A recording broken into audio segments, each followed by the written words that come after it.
A ver, una pregunta. ¿Qué tienen en común un chiste que nos hace reír pero a carcajadas, esa extraña satisfacción de ver una película de terror que nos angustia o la tendencia a repetir un patrón en nuestras relaciones que sabemos que va a terminar mal? Parece un acertijo, pero... Lo es. Y la respuesta nos lleva a un solo lugar, creo. Al corazón de uno de los conceptos más complejos y fascinantes del psicoanálisis. Al concepto de goce, sin duda. Una palabra que usamos todo el tiempo, pero que en este campo significa algo mucho más profundo. Y a veces, hasta perturbador. Totalmente. Hoy vamos a sumergirnos en esa idea. Nuestra misión es, tratar de desentrañar qué es el goce. Y para eso nos vamos a basar en los extractos del texto. Se pegó el texto. Un texto muy interesante, por cierto. Sí. Queremos entender por qué no es lo mismo que el placer y cómo esta idea que, viaja de Freud a Lacan es fundamental para descifrar la experiencia humana. Muy bien, empecemos a desenredar esta madeja. Dale. Y el punto de partida, pues, tiene que ser Freud. Él es quien pone las primeras piezas sobre la mesa, aunque, hay que decirlo, lo hace de una manera que, a primera vista, parece contradictoria. Sí, eso me llamó mucho la atención. Casi como si estuviera lidiando con un fenómeno que él intuía, pero que no podía nombrar del todo, ¿no? Exacto. Por un lado, en sus 3 ensayos de teoría sexual, Freud usa el término de una forma muy, muy específica. Dice que los sujetos homosexuales, por su aversión al sexo opuesto, no pueden obtener goce de las relaciones heterosexuales. Ajá. Ahí el goce parece una satisfacción muy particular, casi una sintonía fina con el objeto de deseo. Es una satisfacción condicionada, digamos. Si las condiciones no se cumplen, pues el goce es inaccesible. Es casi una definición por la negativa. Pero luego, en otro texto, El chiste y su relación con lo inconsciente, habla del goce que sentimos al escuchar un buen chiste por primera vez. Y ahí la palabra suena mucho más cercana a lo que entendemos por placer, disfrute. Una explosión de alegría, casi. Exacto. Entonces, ¿en qué quedamos? Esa es la pregunta del millón. Y es el núcleo del misterio que Freud nos deja. Por un lado, una satisfacción súper específica y restringida. Por otro, una experiencia casi universal de disfrute. Pero esa dualidad en Freud es extraña. ¿Era simple imprecisión de su parte o ya estaba intuyendo que había algo más que simple placer? Yo me inclino por lo segundo, sin duda.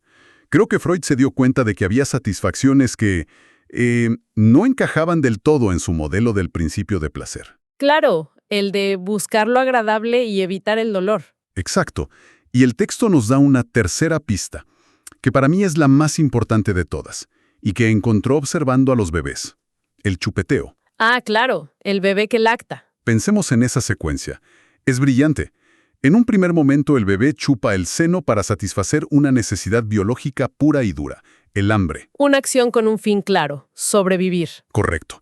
Pero lo que Freud observa, y que es genial, es lo que pasa después. Una vez que el bebé está saciado, sigue chupando. Chupa su pulgar, la esquina de una manta, un chupete, lo que sea. Y esa segunda chupada ya no es por hambre. Exacto. Ya no responde a una necesidad biológica. Entonces la clave no es el acto de chupar, sino que se desacopla de la necesidad. Se vuelve un fin en sí mismo. Ahí nace ese plus. Ese plus, esa satisfacción extra, es el goce de chupar por chupar. El texto lo llama el momento en que el niño entra en el autoerotismo. Es el descubrimiento de una satisfacción que va mucho más allá de la simple supervivencia. Entiendo. Entonces Freud nos deja con estas piezas sueltas. Un goce que a veces es placer, un goce que es muy específico y una satisfacción extraña, repetitiva, que va más allá de la necesidad. El rompecabezas estaba planteado. El escenario estaba listo. Y es aquí donde entra en escena Jacques Lacan, unas décadas después. Y no para añadir una pieza más, sino para proponer una imagen completamente nueva. Y hacer que todas esas piezas de repente encajaran de una forma radicalmente distinta. Totalmente. Y lo hace, según el texto, introduciendo una distinción que lo cambia todo. La diferencia entre necesidad, demanda y deseo. Una tríada fundamental. Sí. Volvamos al bebé, que es el laboratorio perfecto para esto. Empezamos con la necesidad, el hambre. El bebé siente ese malestar y llora. Ese llanto en su origen es un grito puramente biológico. Una señal de alarma de su organismo. Eso es. Pero ese grito no ocurre en el vacío. Jamás. Hay un otro, la madre o quien cumpla esa función, que lo escucha. Y al escucharlo, lo interpreta, le da un sentido. Dice, tiene hambre o tiene frío.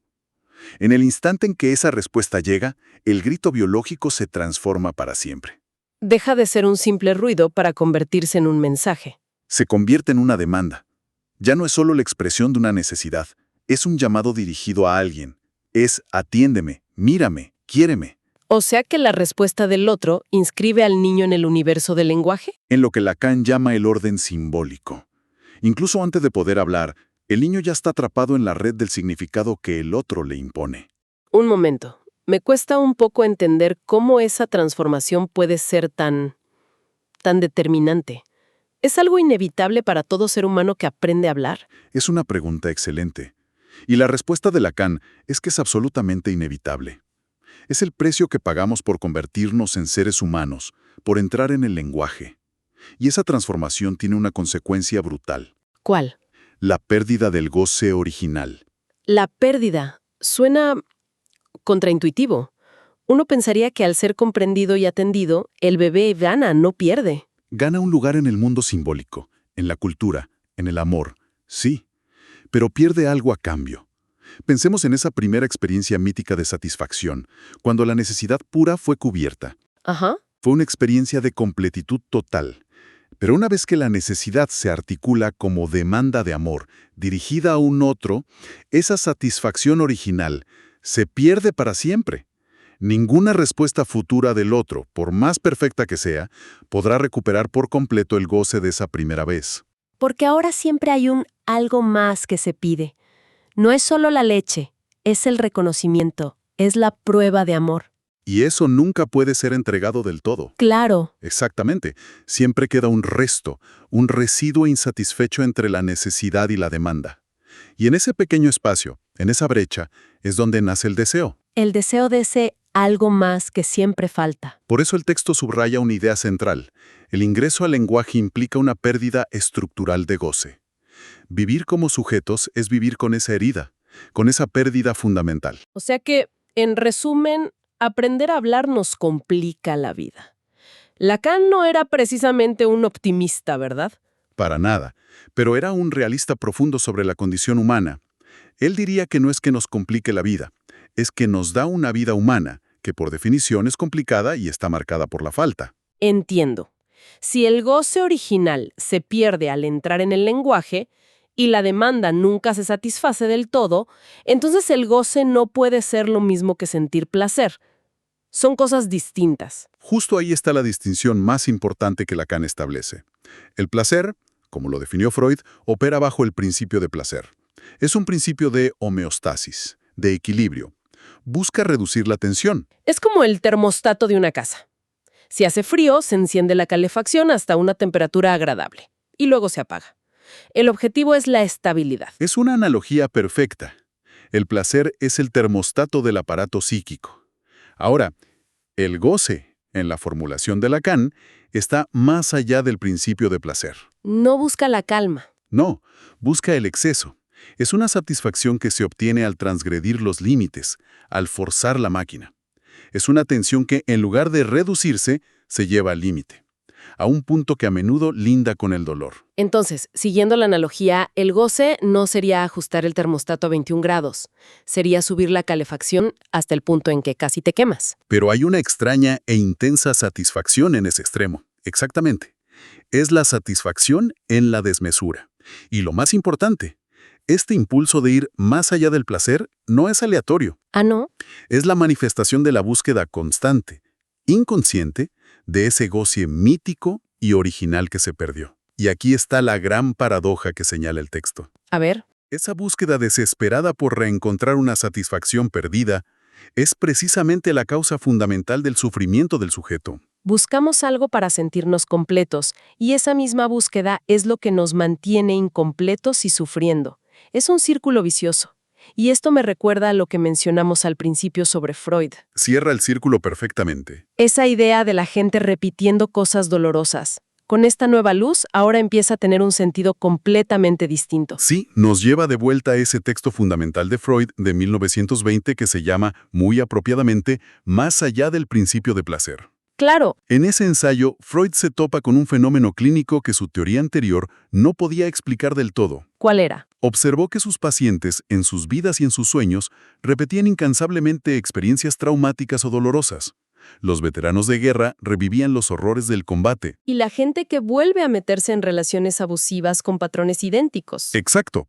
Si todo se rigiera por el principio de placer, que busca evitar el dolor, esto no tendría ningún sentido, ¿no? Deberíamos huir de lo que nos hizo daño, pero no lo hacemos. Es la famosa compulsión a la repetición. La tendencia a tropezar con la misma piedra una y otra vez. Exactamente. Y la lectura que Lacan hace de este descubrimiento freudiano, y que nuestro texto resume, es que esta repetición inconsciente no es otra cosa que el intento del sujeto por reencontrar ese goce que está radicalmente perdido. Como la persona que parece elegir siempre el mismo tipo de pareja que inevitablemente le acaba haciendo daño. ¿Esa repetición tendría que ver con esto? Sería el ejemplo clínico por excelencia. Cada nueva pareja es un intento fallido de escenificar y quizás, esta vez sí, dominar o reencontrar algo de esa primera experiencia. Una tentativa desesperada por recuperar algo de ese goce perdido. En ese borde donde placer y dolor se confunden, Y el hecho de que se tenga que repetir la búsqueda una y otra vez. es la prueba irrefutable de que el goce original es, por definición, irrecuperable. Si se pudiera encontrar, la repetición se detendría. Pero como está perdido para siempre por la estructura misma del lenguaje, estamos condenados a repetir el intento. La repetición es la marca de su ausencia. La cicatriz de su ausencia perpetua, ¿sí? Entonces, a ver, si juntamos todas las piezas, hemos hecho un viaje conceptual bastante intenso, ¿eh? Sin duda. Pasamos de las pistas, digamos, desconcertantes de Freud a la teoría unificadora de Lacan. Recapitulando, comenzamos con el goce en Freud, que aparecía como una forma de placer en un chiste o como una satisfacción muy específica.